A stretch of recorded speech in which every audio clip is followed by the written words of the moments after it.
आज हम बनाने जा रहे हैं खीरे का रायता। उसके लिए हमने आधा किलो दही लिया है, उसको अच्छे से फेंट के स्मूथ कर लिया, उसमें कोई भी लंप नहीं है। अब इसमें ये सब चीज़ें डालेंगे। खीरा हमने एक लिया है, उसको हमने कद्दूकस कर लिया। खीरा डालेंगे।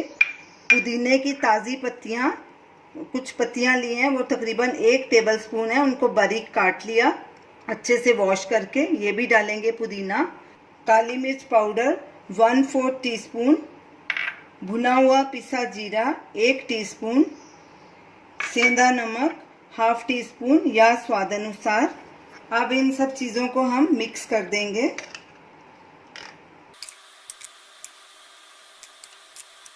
दही में सारे इंग्रेडिएंट्स अच्छे से मिक्स हो गए हैं, तो हमारा ये नवरात्रे के लिए खीरे का रायता तैयार है।